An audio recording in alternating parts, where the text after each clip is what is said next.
Are you looking for a new aggressive opening line with white, where black is required to play with near microscopic precision? If so, Dubov Italian might be the line for you. While the Italian is one of the oldest and most popular chess openings, this specific line was popularized by Russian Grandmaster Daniil Dubov not too long ago.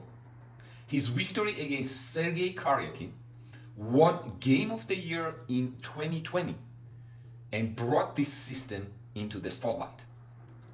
Though Dubov was not the first one to play this line actually, its popularity has skyrocketed since then, making the name well deserved.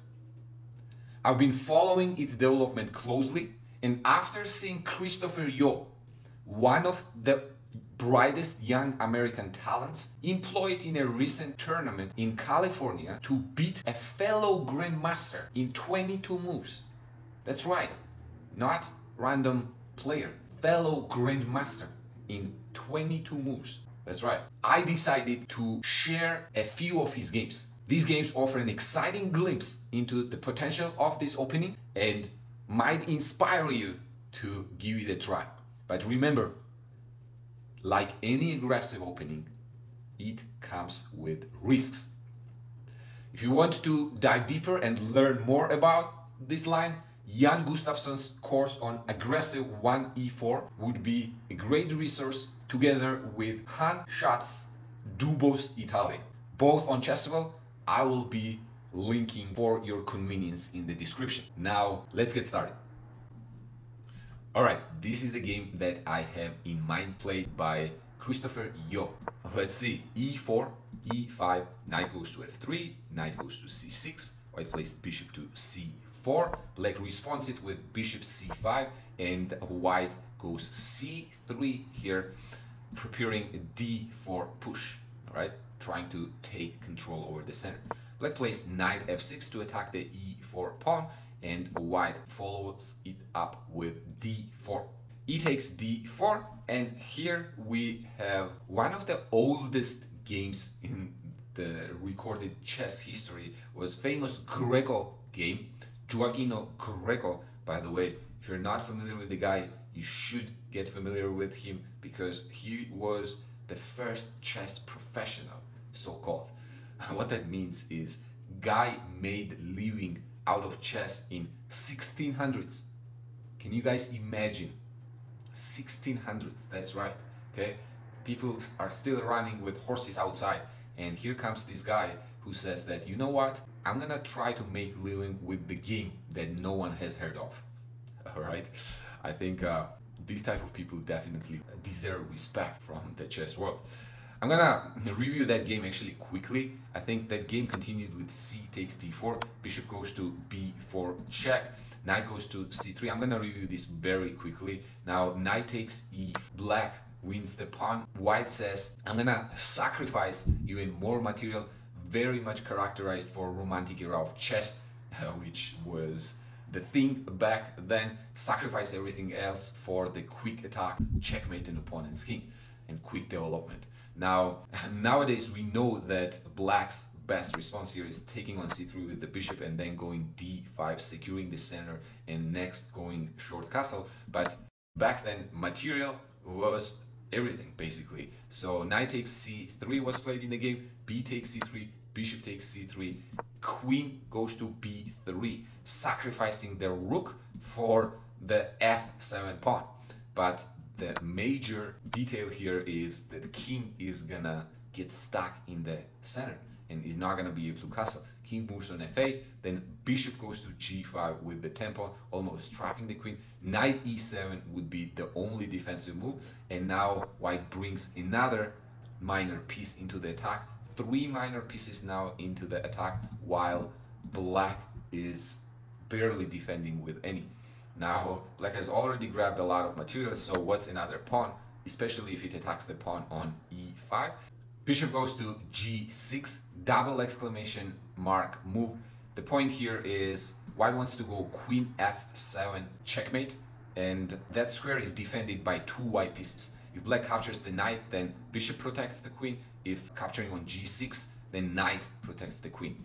So neither of the pieces can be captured at the moment. Black now blocks this diagonal with d5, and white slides the queen now to check the king from f file.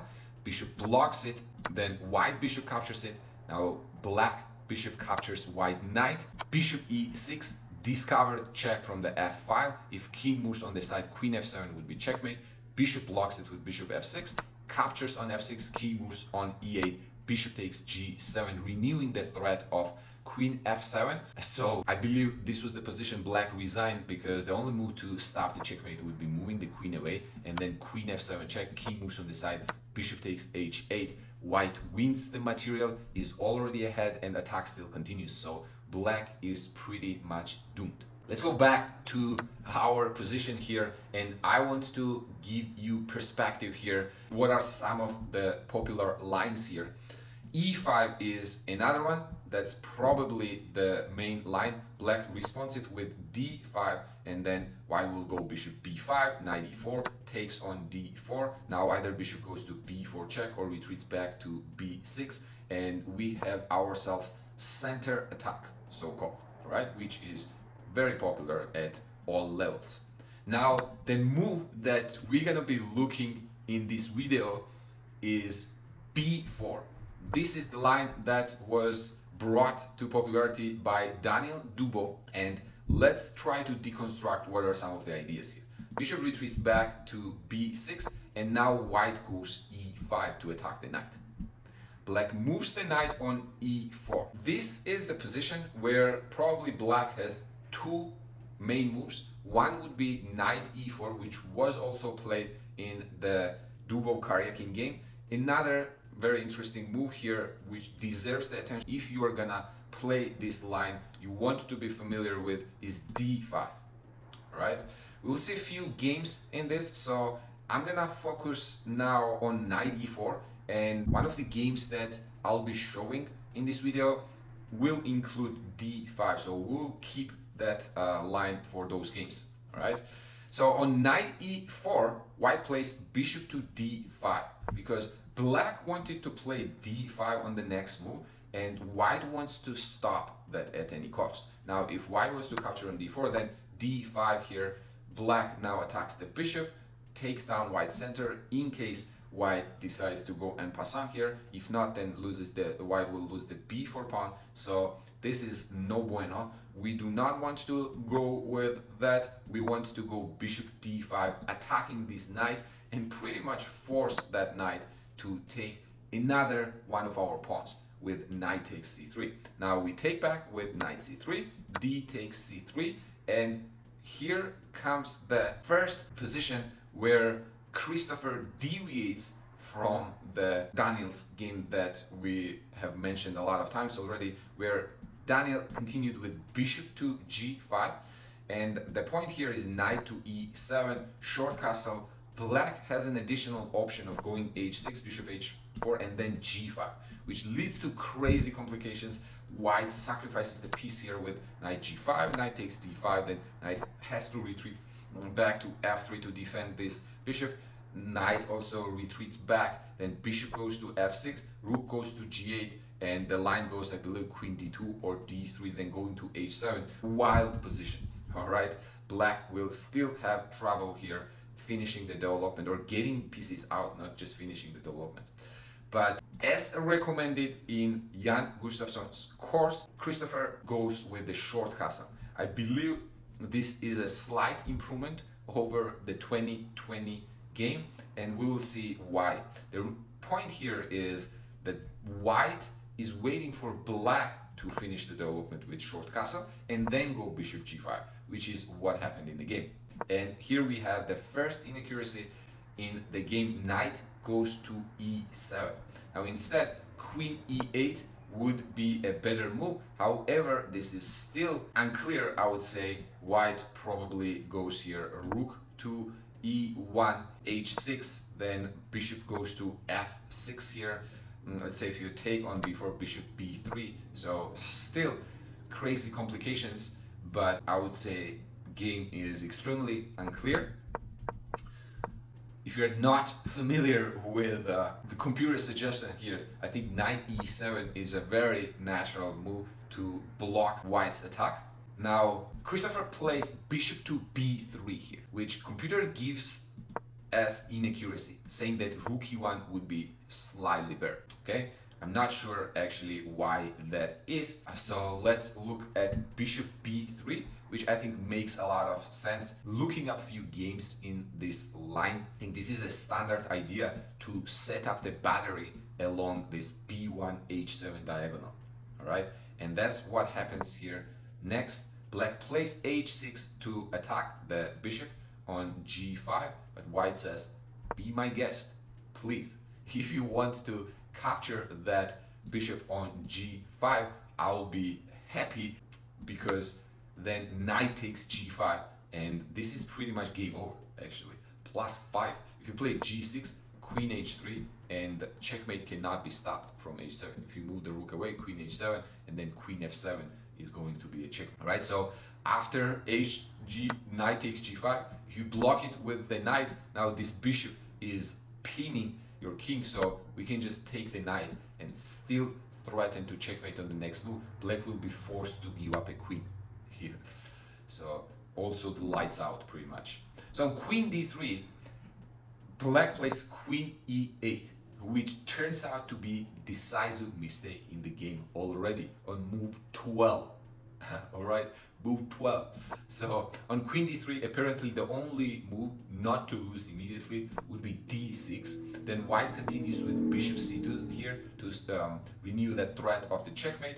Black has to play g6. That is also forced, because if black plays bishop f5, trying to attack this queen and defend the diagonal, then white can simply take queen f5. You have to take back with the knight, and then bishop takes d8. All right, you take rook d8, bishop takes f5, and white is up a piece here in the endgame. Black does have few pawns, but I think those pawns are gonna fall quite easily. Let's say rook e1 here, then bring the other rook to take the c3 pawn. I'm actually not sure. Let's say if you play here, how would that pawn fall? But I guess rook c1, and if you try to defend it with bishop d4, then simply bring the king around to e2, rook d1, piece for the 3 pawns. But white has complete control of the light squares in the position, so it is +2 still for the computer. All right. By the way, another brilliancy here. I honestly have lost count how many brilliant moves were made or are made in these positions in general. Every other move for white is a brilliancy pretty much. So bishop f5 is not a possibility. Apparently g6 here. Now white takes the pawn on h6. King is already very much weakened. D takes e5, and the strongest move here for white, I believe, is queen going on e4. All right, queen c3 would also be a possibility here. Don't ask me here why is queen e4 better. Well, I think it is better because if you go bishop f5, then queen takes e5, f6, then takes on c3, and now we have equal position where black king is extremely weak and white basically has all this attack at no cost. Right, white has not sacrificed anything, or they did, but they got all the material back.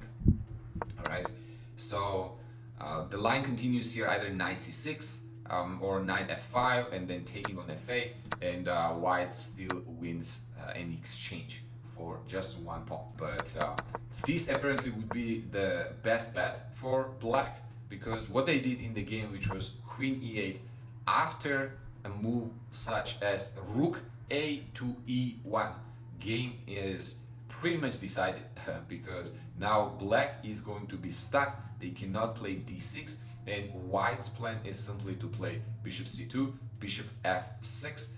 By the way, rook a to e1, also very nice touch. This rook on f1 might be used to secure our f2 pawn, and while the other rook was doing nothing on a1, we bring that rook into the game, maximizing the potential of all our pieces. So black here goes king to h8 since they had no useful move, and now Christopher fumbles here a little bit. he moves the bishop back after 20-25 minutes of thought here.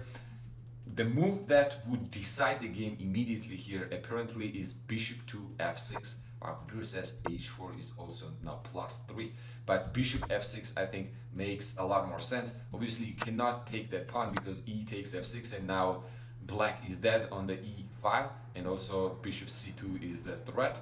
So king is also gonna be in trouble and black is gonna lose the queen. So that's a no-no. I'm actually not sure what Christopher missed here. Maybe he didn't like knight g6, or did he not like knight g8? Knight g8, bishop c2, mate in 10 moves. Wow. So knight g6, then simply queen takes c3 is a one way to get the advantage here. Now threatening to go e6, another brilliancy. This is literally crazy. If you move the king, then e6, is this going to be another brilliancy? No, just a strong move, just thumbs up. And now renewing bishop g7. If you take there, oh man, e takes f7, no, that loses the queen. So basically de, bishop g7, you get the idea. You're gonna lose. Actually, taking the rook is probably not even that valuable here. That dark square bishop is so important for us. Probably better just go h4, h5, bring this bishop back and checkmate the king. So bishop f6 would be lights out immediately. I'm not sure what Christopher missed there, but he goes bishop back to c1. Now this allows black to get back in the game here a little bit. Now it is only +1 for white. After d5, e takes d5, c takes d5, now bishop takes h6. This could be one reason why Christopher decided to put the bishop on c1. He was thinking to sacrifice it on h6 and ruin black's king side that way. G takes h6, queen takes d6, bishop goes to e6 now on queen on d6 now, threatening rook e7 and queen h6, check and pretty much the mate there. Bishop goes e6 to block it, bishop takes e6, and the final mistake of the game, f takes e6. Computer is suggesting that knight g6 here would still allow black to remain in the game, but alright, making moves like this, you just sacrifice the piece and then leave it. I don't think that makes too much sense here. Bishop d7, queen d8, and apparently after something like h4, it's still close to +1, maybe plus 0.6, 0.7 here, but black is still in the game. Alright, black player here, Tsegmed, decides to take on e6, rook takes e6 and play human looking move rook f7. However, after rook takes h6, rook blocks on h7, white plays knight to g5, and game is pretty much over. If you take on h6, queen takes h6, king moves on the side, queen h7, king moves on f8, knight e6 is a checkmate. So after knight g5, black resigned. Alright, what a game. Winning with white on demand in 22 moves. Okay, this was the first game that I wanted to show you. Now the second game that I want to show you, played by Christopher, is against Alexandra Kosteniuk, so-called chess queen, former world champion, and one of the strongest female players of all time, probably. All right, let's see. e4, e5, knight f3, knight c6, bishop to c4, bishop c5, c3, knight f6, d4, c takes d4, b4, bishop retreats back to b6, e5, and as I mentioned before, now we have two main moves here, knight to e4. We saw knight e4 in the previous game. In this game, we're gonna see what happens if black responds with d5. On d5, white wants to take on f6.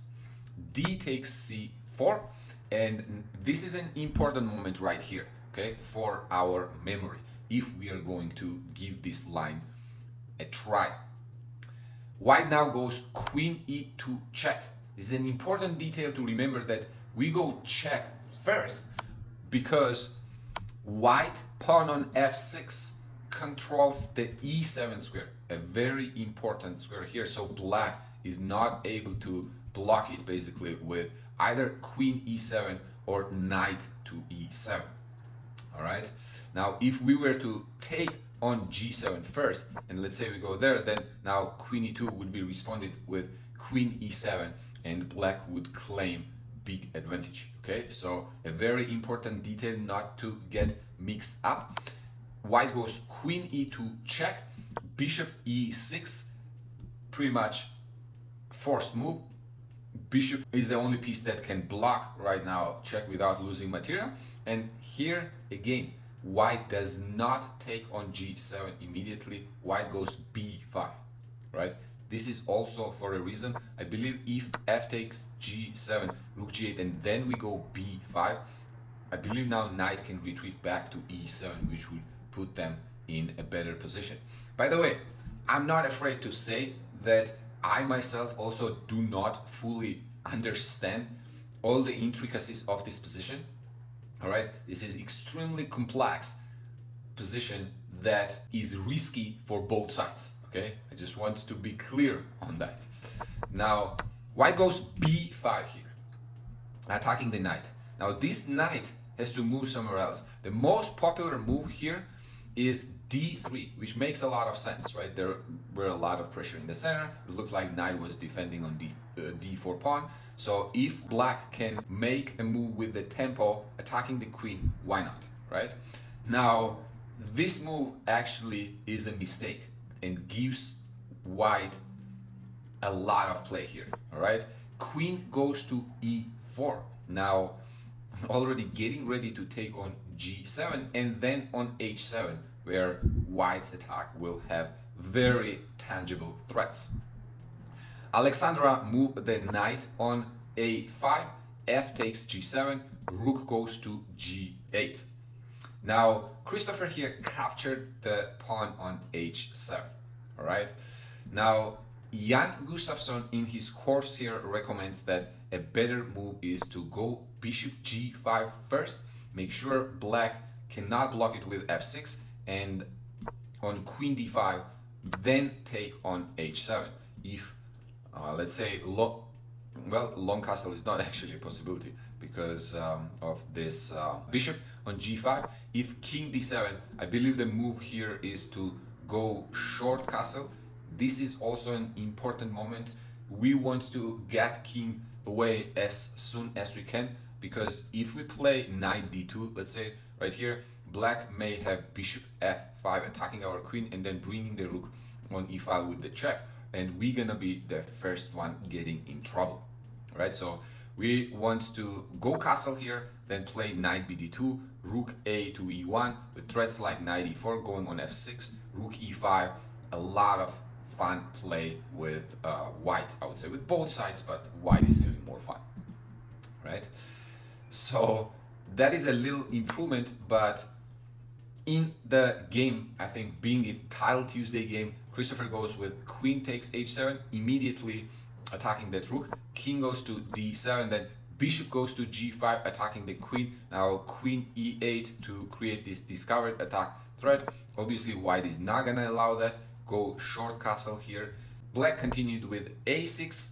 Well, that pawn is not really that much of an importance on b5, so white continues with the development knight bd2, f5 to stop knight e4, because if knight lands on e4, then it's gonna come to f6 with the deadly threats, right? They're royal forking everything pretty much, king, queen, rook. Black plays f5. Now we bring pieces into the game. This rook that was not participating into the attack, rook a to e1, a takes b5, knight e5 check, king moves away, knight goes to g6, and we can already see that all white pieces are in use pretty much. Both knights here, bishop, queen, this g7, a very important pawn, rook along the e file. This rook on f1 is doing a defensive job at the moment, defending the f2, but still basically participating into the game, while black is missing a lot of pieces here. There is no coordination between rooks because king is in between them. Now this knight is useless, bishop is useless, rook is useless. So basically it's all white pieces versus queen, bishop and the rook. Okay, so white way outpowers black, and we could safely say that game is over here. Knight e7. If you take knight e7, then rook takes e6. King d7 was played in the game. Rook takes e6, king e6, queen f5 check. King goes to d6, and followed by the checkmate in the center of the board. All right, another game won in 23 moves by Christopher. And keep in mind, this is women's world champion. It's not just a random player or a random grandmaster even. All right, Alexandra is a legend of chess, I would say. That was game 2. Now let's see game 3 also by Christopher, and this game was actually played a little after the original Dubov's game, I believe 2021. His opponent here is Oliwia Kiolbasa, international master from Poland. I think she had a very strong performance at Olympia a few years ago. e4, e5, knight f3, knight c6. We have standard bishop c4, bishop c5, c3, knight goes to f6. White pushes to take control of the center with d4, and after capturing on d4, b4 attacking the bishop. Bishop retreats back to b6, e5, and d5. So this game will also go over the d5 line, which is the most popular reply from black in the position. E takes f6, d takes f6, queen e2 check, making sure black cannot block e7, bishop e6, b5. So the previous game against Alexandra Kosteniuk, we saw that black played d3. In this game, Oliwia plays knight to a5. F takes g7, rook goes to g8, and c takes d4. Now, this is the computer's first suggestion, c takes d4, and black continues with bishop takes d4 in the game. Apparently, this is not the best reply, either queen d7 or queen f6. Getting ready for the long castle would be the best try for black. However, in the game, so bishop takes d4. By the way, it's interesting to see why not rook takes g7. Apparently, this is also not good for black due to knight c3. I'm assuming now threatening d5. If rook takes g2, there is no d5 immediately because f2 pawn is hanging, but king f1 is apparently very powerful, kicking the rook away, and whenever rook moves, then d5 will be winning the bishop due to this pin. So bishop d5, I think from human perspective, is very understandable, and now advantage is in white's side. So knight takes d4, queen takes d4, bishop goes to b2, queen c5.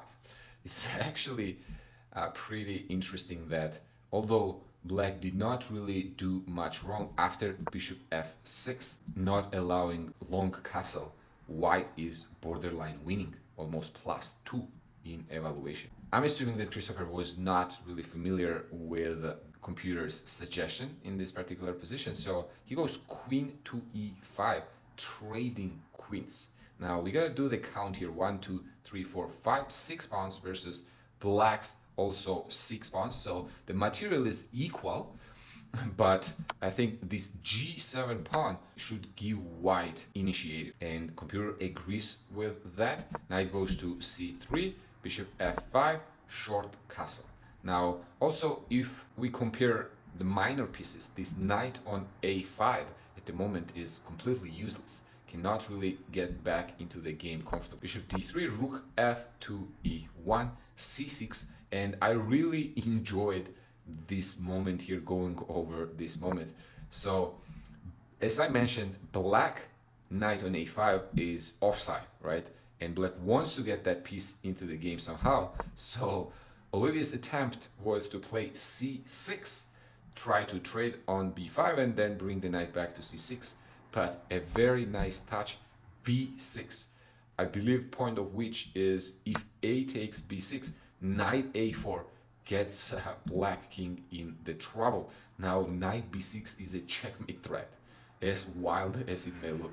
And black does not have a good way to stop it. Rook does not have a comfortable square on the d file. If it goes rook e8, then knight takes b6, king d8, and move like bishop c3, and look at that poor placed knight on a5, which is going to be lost on the next move after something like rook e1, rook e1.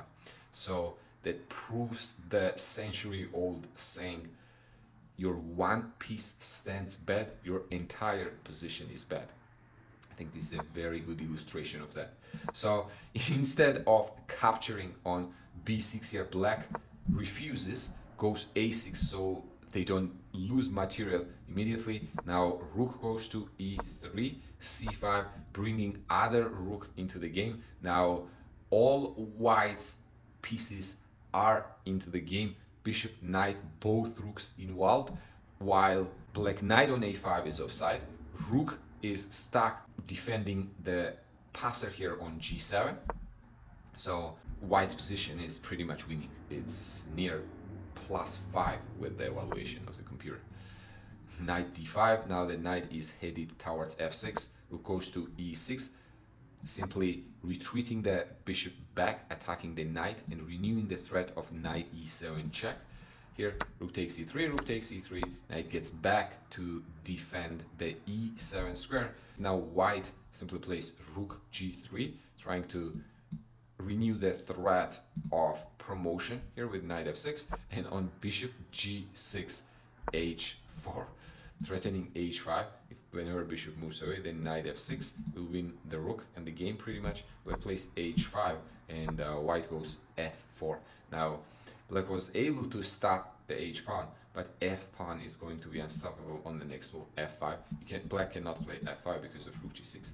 So f5, then knight f6, and white wins the rook. These were the games that I wanted to show you that hopefully motivates you to give this line a try. I will be using this line in my rating climb series for my aggressive repertoire. So we shall see how it turns out. There are definitely more games for you to see if you found this line interesting, and do not forget to take a look at those courses that I mentioned earlier: Jan Gustafsson's E4, Hans Schatz's Dubov Italian, and there are probably more games that you can take a look. For sure, if you haven't checked out Dubov Karjakin game, you should do that. That is a cornerstone game that's been analyzed by a lot of creators, so for that reason I didn't feel the need to go over it. I think that is about it. If you find some of this interesting, helpful, do let me know in the comments what you think. Give video a thumbs up, that would help me a lot. And with that, I will see you in the next one. Cheers.